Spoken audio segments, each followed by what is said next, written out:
Hello friends, welcome back to my channel. இன்றைக்கி நம்ம சேனலில் மட்டன் பிரியாணி ரெசிபி தான் பார்க்க போகிறோம். பிரியாணி செய்கிறதுக்கு 1/2 kg அளவுக்கு மட்டன் எடுத்துருக்கிறேன்.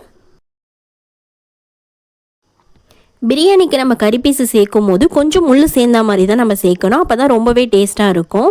இப்போ மட்டனை நல்லா வாஷ் பண்ணிவிட்டு இப்போ இதை வேக வச்சு எடுத்துக்கலாம்.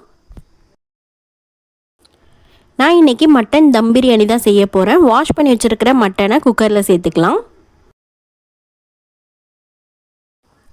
மட்டன் வேக வைக்கும் போது 1.5 ஸ்பூன் அளவுக்கு ஜிஞ்சர் கார்லிக் பேஸ்ட் ஆட் பண்ணணும். 1/2 ஸ்பூன் அளவுக்கு மஞ்சள் தூள் சேர்த்துக்கலாம்.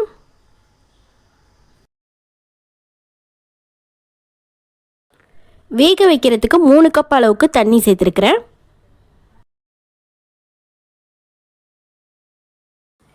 அடுத்து கறிக்கு தேவையான அளவுக்கு உப்பு சேர்த்துக்கலாம். நான் 2 ஸ்பூன் அளவுக்கு உப்பு சேர்த்துருக்கிறேன். மூடி போட்டு 4லேருந்து 5 விசில் வர வரைக்கும் வேக வச்சுக்கலாம்.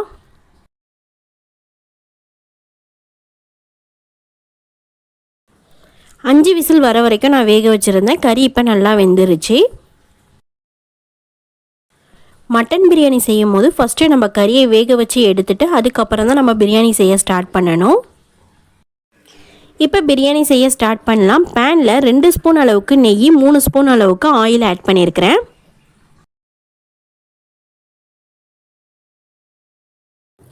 ஆயில் நல்லா ஹீட் ஆகினதுக்கப்புறம் 2 பீஸ் பட்டை, 2 ஏலக்காய், 2 கிராம்பு சேர்த்துக்கலாம்.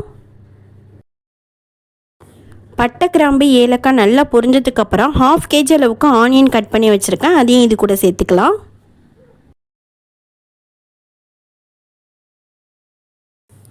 ஆனியன் சேர்த்ததுக்கப்புறம் பச்சை வாசனை போகிற வரைக்கும் லோ ஃப்ளேமில் வச்சு நல்லா வதக்கணும்.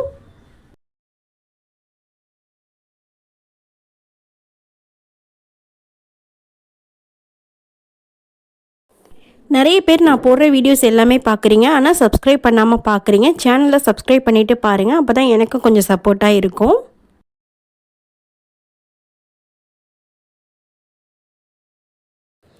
ஆனியன் எந்த அளவுக்கு நம்ம வதக்குறோமோ அந்த அளவுக்கு பிரியாணி ரொம்பவே டேஸ்ட்டாக இருக்கும். பொன்னிறமாக வர வரைக்கும் நம்ம வதக்கணும்.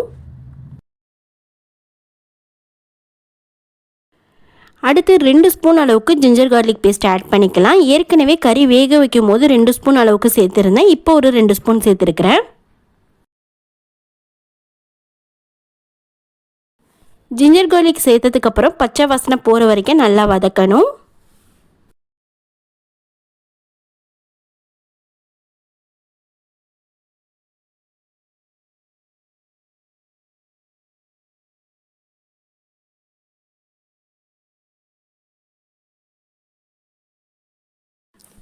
இப்போ நல்லா வதங்கினதுக்கப்புறம் 1 ஸ்பூன் அளவுக்கு மிளகாய்த்தூள் சேர்த்துக்கலாம்.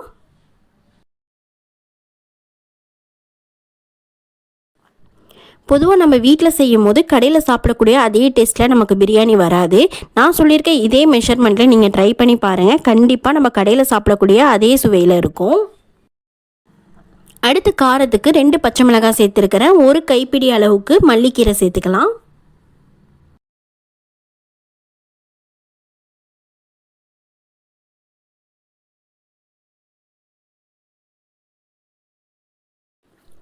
அடுத்து 1/4 கிலோ அளவுக்கு தக்காளி கட் பண்ணி வச்சுருக்கேன். அதையும் இது கூட சேர்த்துக்கலாம்.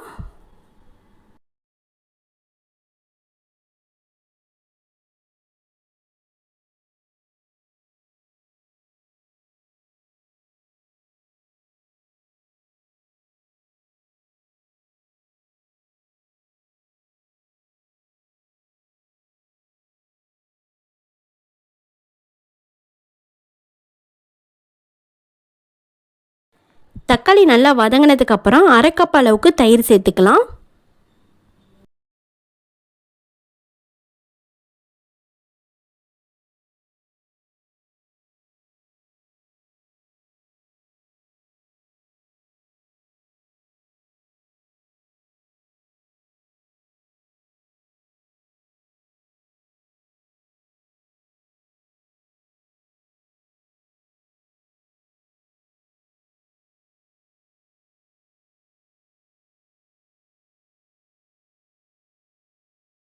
அடுத்து வீட்டில் அரைச்ச கரம் மசாலா தூள் 1 ஸ்பூன் அளவுக்கு சேர்த்துக்கலாம்.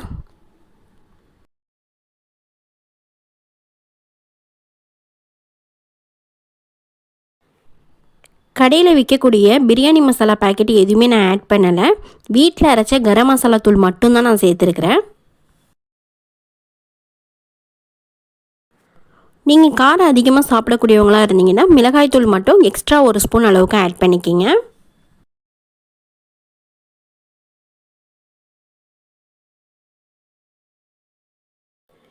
அடுத்து வேக வச்சு எடுத்துருக்கிற மட்டன் பீசஸை இது கூட சேர்த்துக்கலாம்.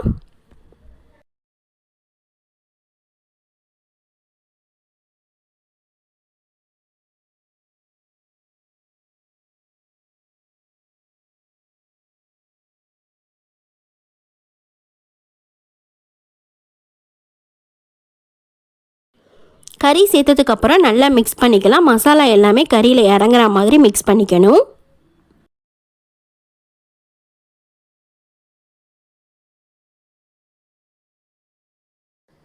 அடுத்து ஒரு மீடியம் சைஸ் லெமன் ஜூஸ் எடுத்து வச்சுருக்கேன், அதையும் இது கூட சேர்த்துக்கலாம்.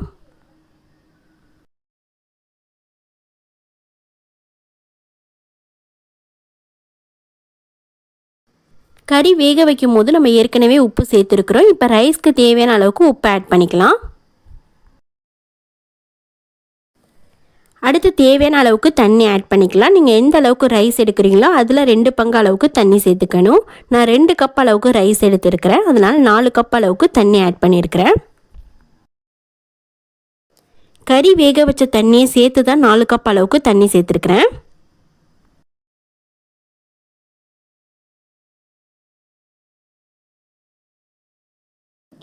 நல்லா மிக்ஸ் பண்ணிவிட்டு உப்பு காரம் செக் பண்ணி பார்த்துக்கலாம். தேவைப்பட்டுச்சுன்னா நீங்கள் சேர்த்துக்கலாம். உப்பு கொஞ்சம் கரிக்கிற மாதிரி இருக்கணும், அப்போ தான் நம்ம ரைஸ் ஆட் பண்ணதுக்கப்புறம் கரெக்டாக இருக்கும்.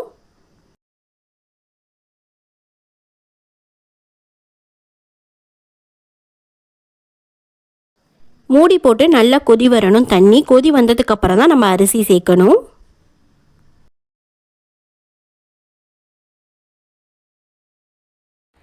பிரியாணி செய்ய ஸ்டார்ட் பண்ணும்போதே நம்ம அரிசியை ஊற வச்சுக்கணும். ஒரு அரை மணி நேரம் வரைக்குமே அரிசி ஊறணும்.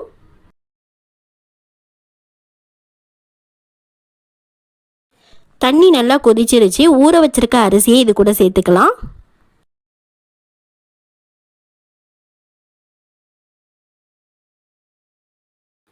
இந்த மாதிரி அரிசியை ஊற வச்சு சேர்த்தோம்னா சாப்பாடு நல்லா உதிரி உதிரியாக வரும். அதுக்காக தான் நம்ம ஊற வைக்கிறோம்.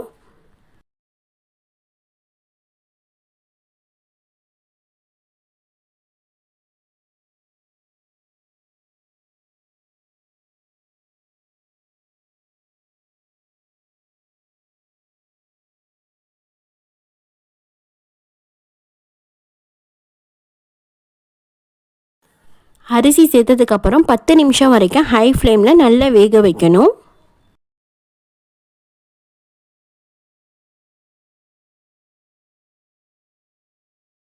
பத்து நிமிஷத்துக்கு அப்புறம் ரைஸ் 75% வரைக்கும் வெந்து தண்ணி ட்ரை ஆகி இருக்கும். அப்போதைக்கு நம்ம லோ ஃப்ளேமில் வச்சு இதை தம் போட்டுக்கலாம். பிரியாணி தம் போடும்போது உங்களுக்கு வேணும்னா நீங்கள் ஃபுட் கலர் ஆட் பண்ணிக்கிங்க.